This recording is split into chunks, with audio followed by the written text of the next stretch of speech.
എല്ലാ നാവും പാടി വാഴ്ത്തും ആരാധ്യനാമേശുവേ.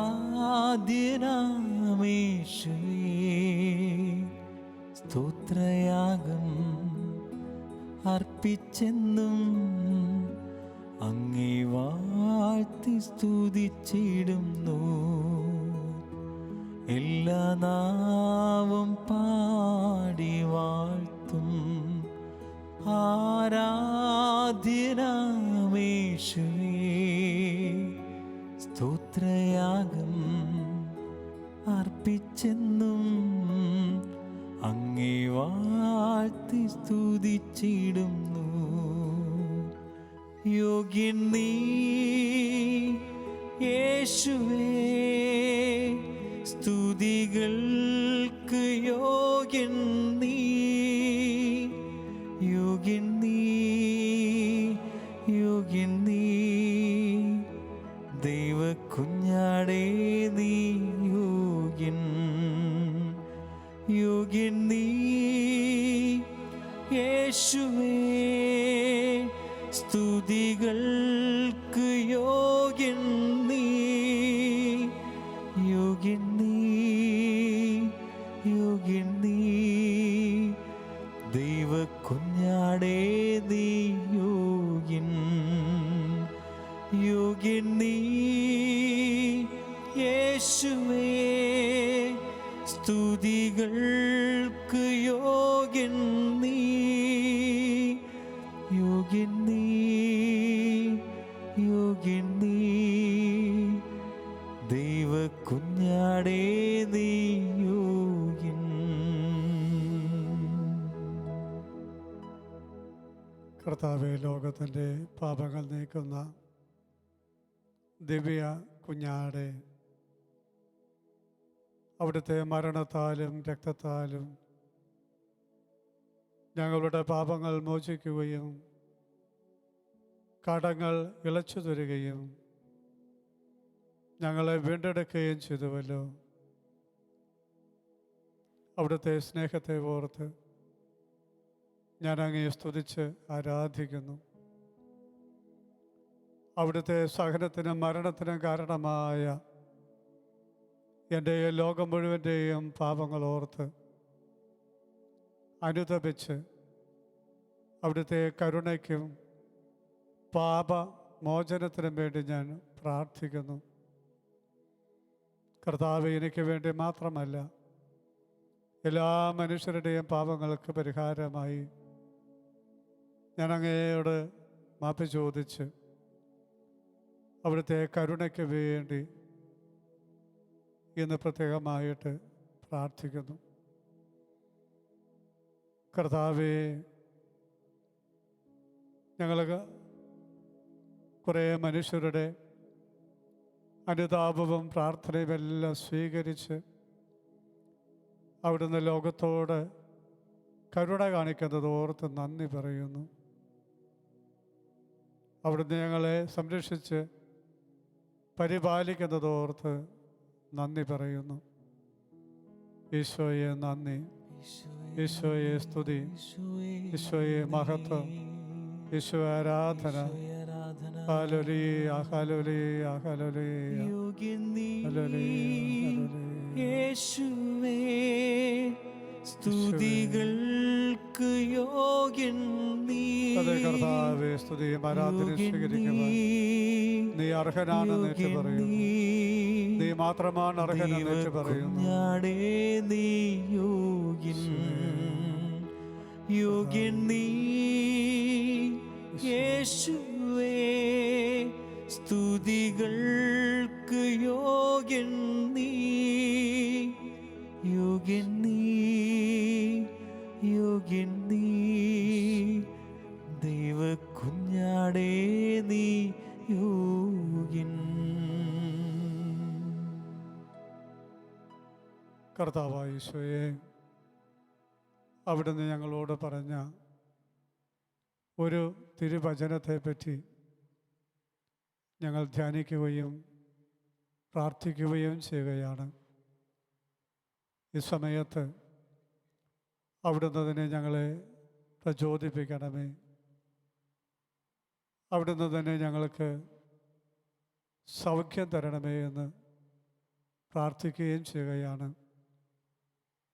യോഹന്നാൻ്റെ സുവിശേഷം 14-ാം അധ്യായം 18-ാമത്തെ വചനമാണ് നമ്മൾ ധ്യാന വിഷയമാക്കുന്നത്.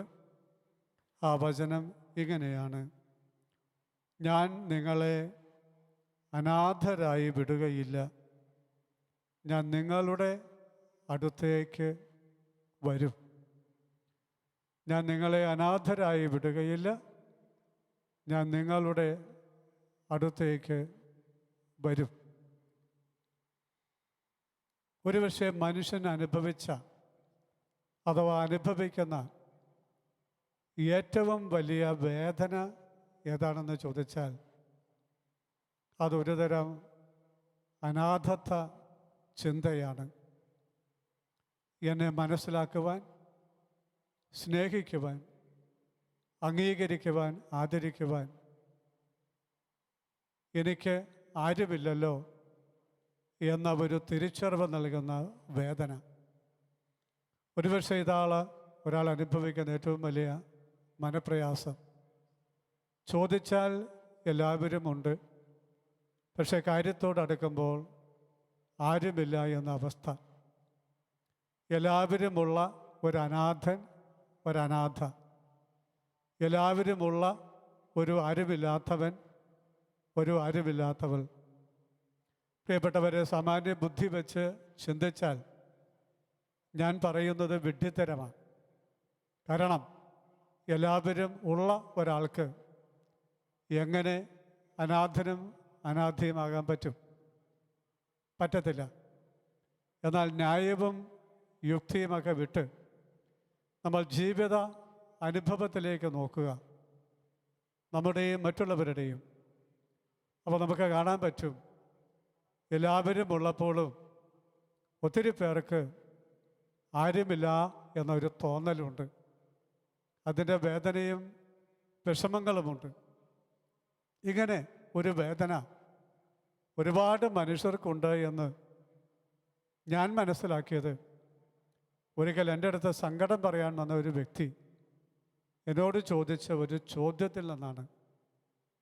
ചോദ്യം ഇതായിരുന്നു: അച്ഛാ, എല്ലാവരും ഉണ്ടെങ്കിലും നമുക്കൊക്കെ ചിലപ്പോൾ ആരുമില്ല എന്ന് തോന്നാൻ പാടില്ലേ?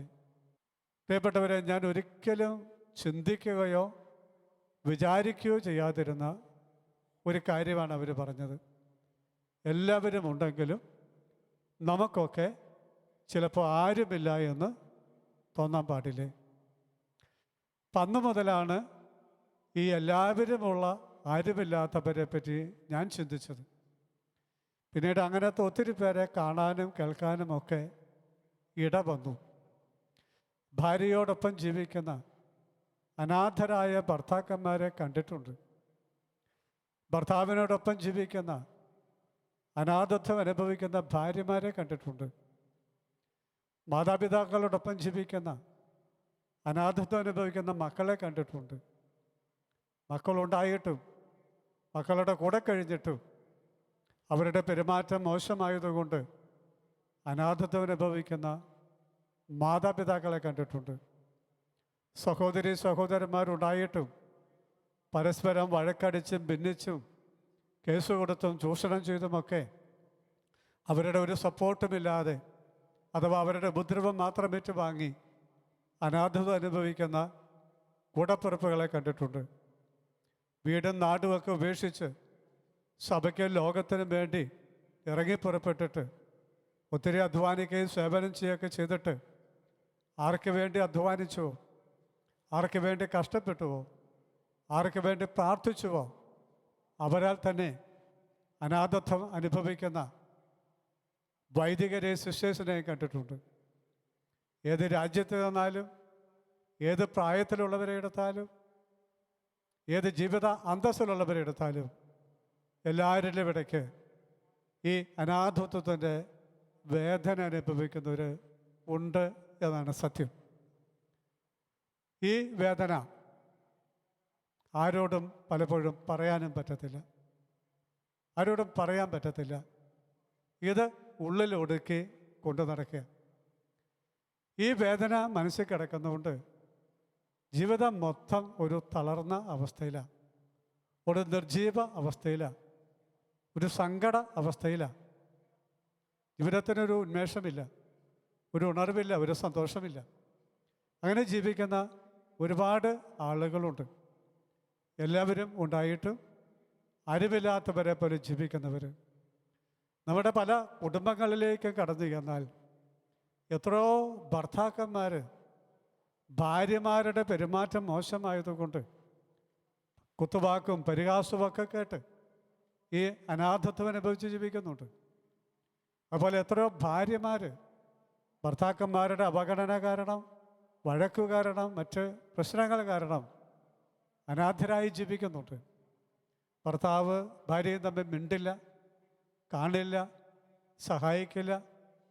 ഒരിക്കലൊരു ഭാര്യ പറഞ്ഞതാ, അങ്ങേരൊരു ജലദോഷം പിടിച്ച് കിടന്നാൽ ഞാൻ അടുത്തുനിന്ന് മാറാൻ സമ്മതിക്കത്തില്ല. എപ്പോഴും അവലാതി, ശുശ്രൂഷ എത്ര കൊടുത്താലും പോരാ. എന്നാൽ ഞാൻ ദിവസങ്ങളോളം എഴുന്നേക്കാൻ പറ്റാതെ കിടന്നാലും എടി എന്തു പറ്റിയെന്ന് പോലും ആ മനുഷ്യൻ എന്നോട് ചോദിക്കാറില്ല. അപ്പം ഇങ്ങനത്തെ ബന്ധങ്ങൾ തീരെ ഇല്ലാത്തത് കൊണ്ട്, പരിഗണനകൾ തീരെ ഇല്ലാത്തത് കൊണ്ട്, സ്നേഹം തീരെ ലഭിക്കാത്തത് കൊണ്ട് അവലാദികളും പരാതികളും കുറ്റങ്ങളും ഇഷ്ടം പോലെ കേൾക്കുകയും ചിലപ്പോൾ ശാരീരിക പീഡനം പോലെ അനുഭവിക്കേണ്ടി വരികയും ചെയ്യുന്നതുകൊണ്ട് അറിവില്ലാത്തതിൻ്റെ വേദന അനുഭവിക്കുന്ന ധാരാളം സ്ത്രീകൾ നമ്മുടെ സമൂഹത്തിലുണ്ട്.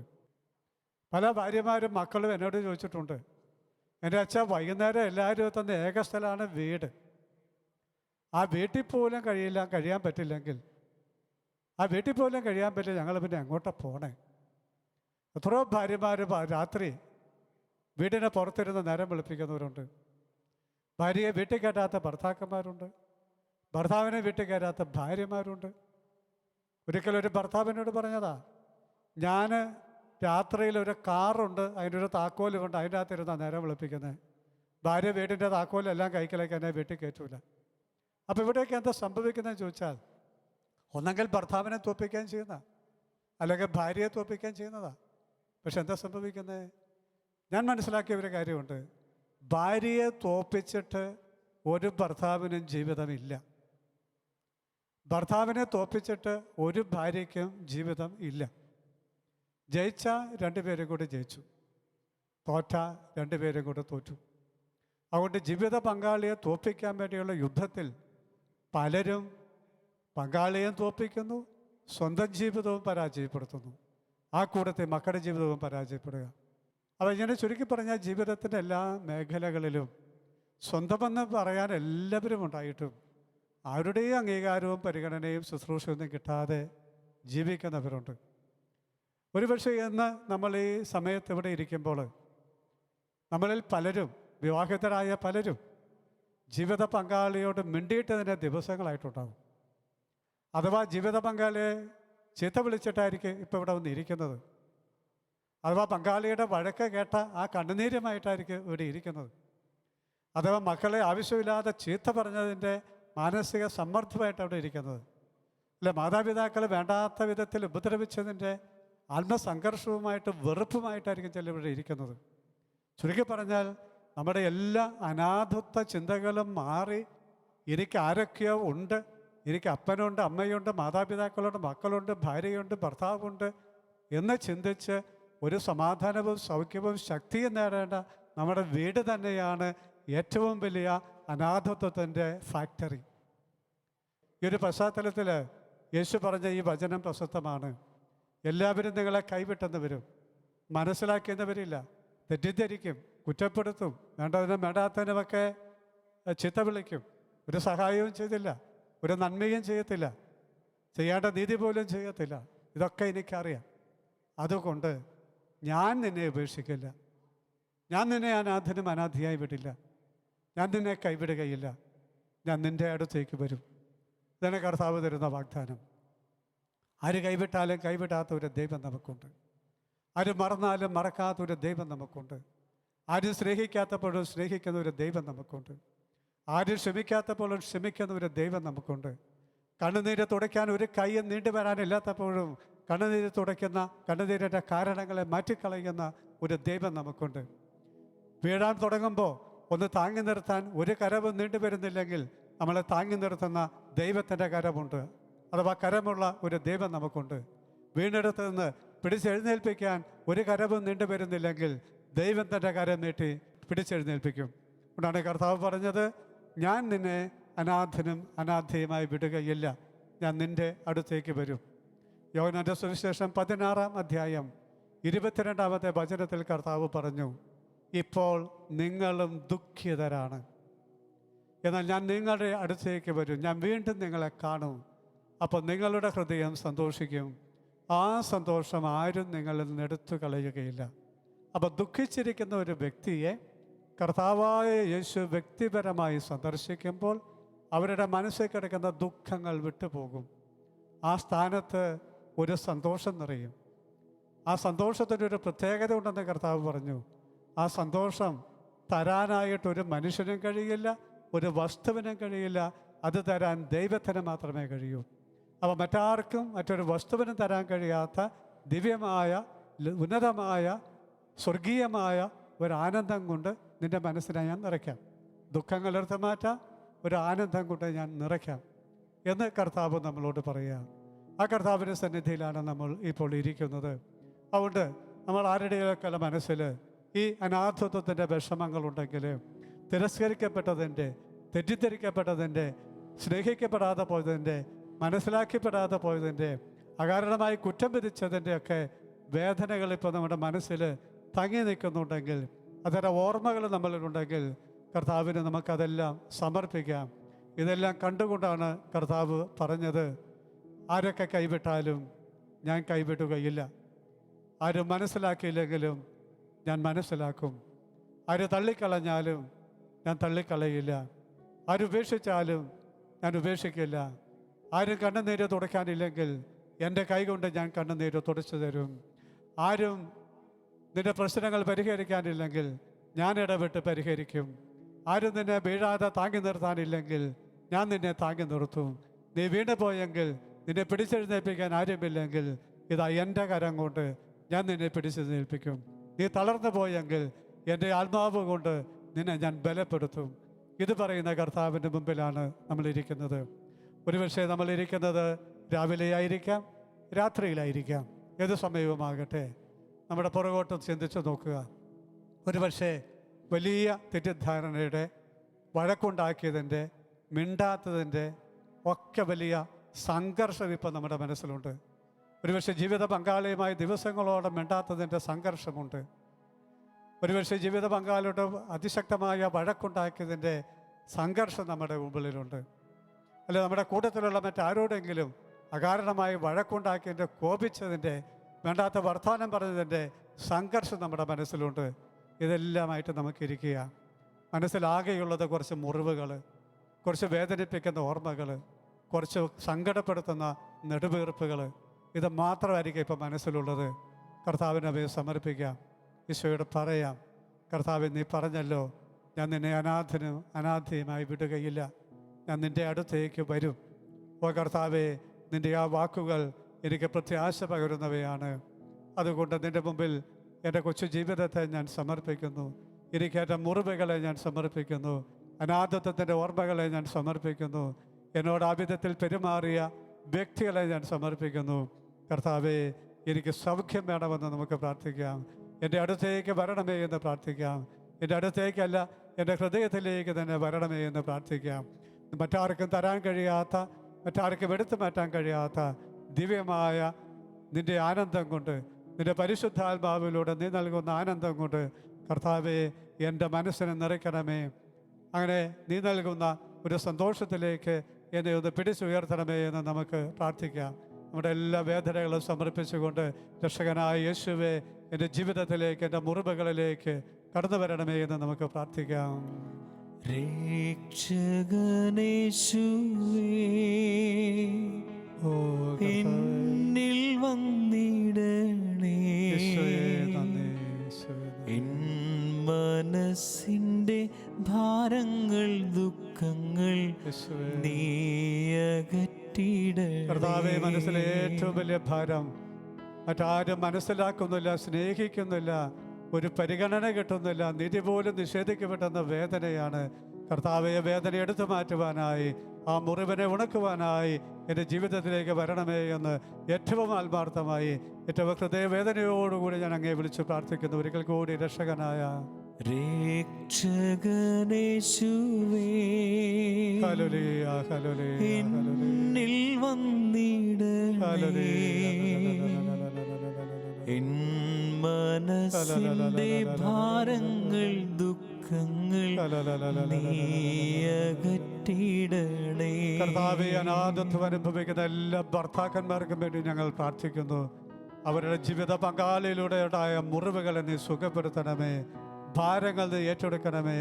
ജീവിത പങ്കാളിയുടെ മനസ്സ് സൂക്ഷിക്കുന്ന വെറുപ്പ്, വിദ്വേഷം, സ്നേഹിക്കാൻ പറ്റാത്ത അവസ്ഥ, ക്ഷമിക്കാൻ പറ്റാത്ത അവസ്ഥ, സംസാരിക്കാൻ പറ്റാത്ത അവസ്ഥയെല്ലാം നീ സുഖപ്പെടുത്തി പുതിയ സ്നേഹം കൊണ്ട്, പുതിയ സൗഹൃദം കൊണ്ട് എല്ലാ ഭർത്താക്കന്മാരെയും നീ ഇന്ന് അഭിഷേകം ചെയ്യണമേ എന്ന് പ്രാർത്ഥിക്കുന്നു.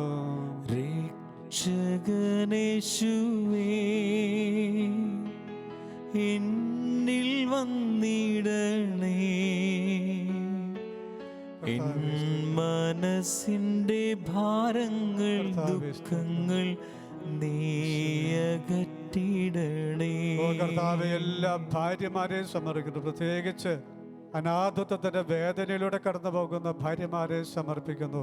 ഭർത്താക്കന്മാർക്ക് പുറത്തു പോകാൻ സ്വാതന്ത്ര്യമുണ്ട്, മദ്യപിക്കാൻ, ലഹരി വസ്തുക്കൾ ഉപയോഗിക്കാൻ സ്വാതന്ത്ര്യമുണ്ട്, വീട്ടിൽ വന്ന് വഴക്കുണ്ടാക്കാനും ഭാര്യയും മക്കളാലും തല്ലാനും ചീത്ത പറയാനും ഒക്കെ ദുസ്വാതന്ത്ര്യം അവർ ഉപയോഗിക്കുന്നു. എന്നാൽ ഇതിനൊന്നും സ്വാതന്ത്ര്യമില്ലാതെ എത്രയോ ഭാര്യമാർ വീടുകളിൽ, അകത്തളങ്ങളിൽ വലിയ കണ്ണുനീരോടുകൂടി ഉറങ്ങാൻ പോലും പറ്റാതെ, ഭക്ഷണം പോലും കഴിക്കാൻ പറ്റാതെ, ഒന്ന് പ്രാർത്ഥിക്കാൻ പോലും കഴിയാതെ ജീവിക്കുന്നു.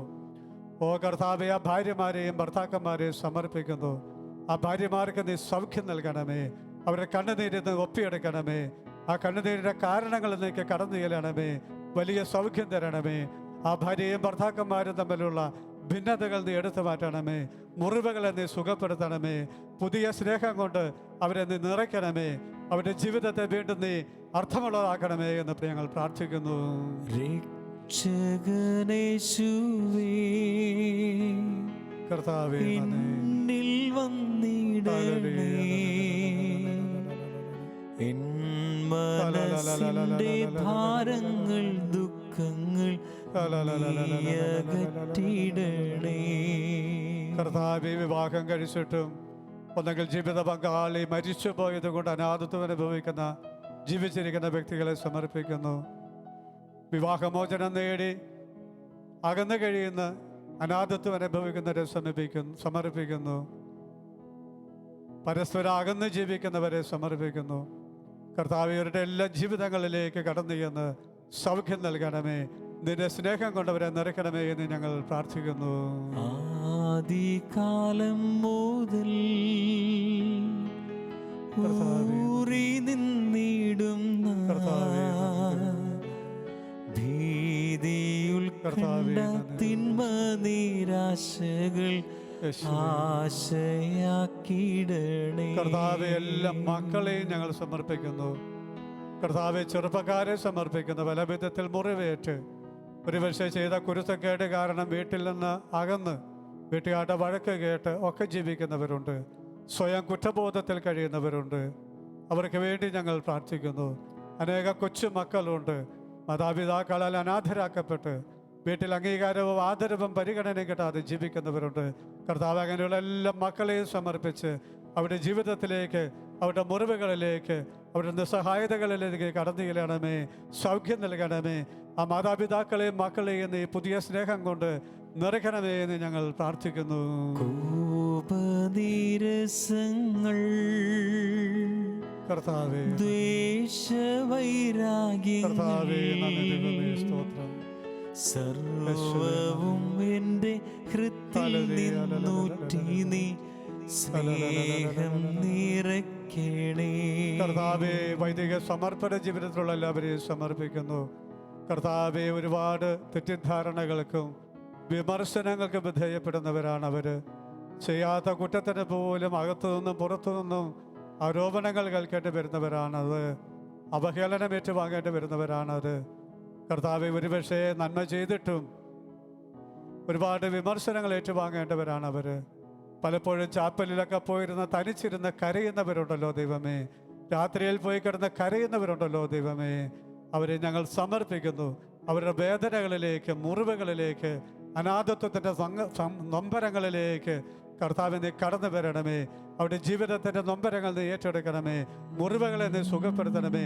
പുതിയൊരു ശക്തി കൊണ്ട്, പുതിയൊരു ദൈവസ്നേഹം കൊണ്ട്, പുതിയൊരു സൗഖ്യത്തിൻ്റെ അനുഭവം കൊണ്ട്, പുതിയ ക്ഷമ കൊണ്ട് അവരെ നിറയ്ക്കണമേ. അവരെ പരിശുദ്ധാത്മാവിനാൽ ഒന്ന് ഉണർത്തണമേ എന്ന് ഞങ്ങൾ പ്രാർത്ഥിക്കുന്നു. രക്ഷകനേശുവേ, എന്നിൽ വന്നിടണേ.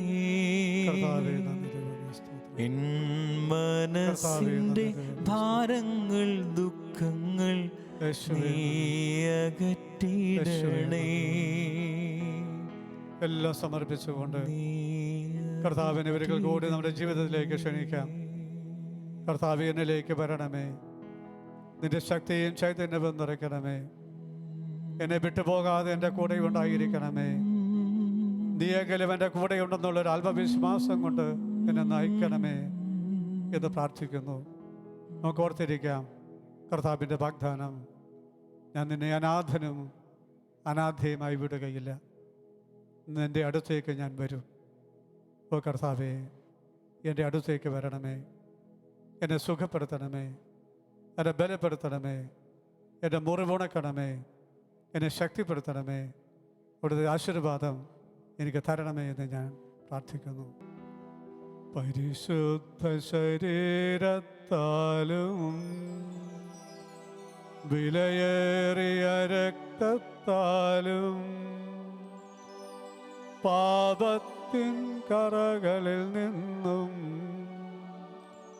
മർത്യനു നീ മോചനമേകി. സകലേശാ ദിവ്യകടാക്ഷം തൂഗണമേ വത്സലസുതരിൽ. നിർമ്മലരായി ജീവിച്ചിടുവാൻ ചിന്തണമേ ദിവ്യവരങ്ങൾ. യേശുവേ ആരാധന, യേശുവേ ആരാധന, യേശുവേ ആരാധന, യേശുവേ ആരാധന, യേശുവേ ആരാധന, യേശുവേ ആരാധന, യേശുവേ ആരാധന. പരിശുദ്ധ പരമദിവ്യകാരുണ്യത്തിന് എന്നേരവും ആരാധനയും സ്തുതിയും പുകഴ്ചയും ഉണ്ടായിരിക്കട്ടെ. പരിശുദ്ധ പരമദിവ്യകാരുണ്യത്തിന് എന്നേരവും ആരാധനയും സ്തുതിയും പുകഴ്ചയും പരിശുദ്ധ ഉണ്ടായിരിക്കട്ടെ. പരമദിവ്യകാരുണ്യത്തിന് എന്നേരവും ആരാധനയും സ്തുതിയും പുകഴ്ചയും ഉണ്ടായിരിക്കട്ടെ.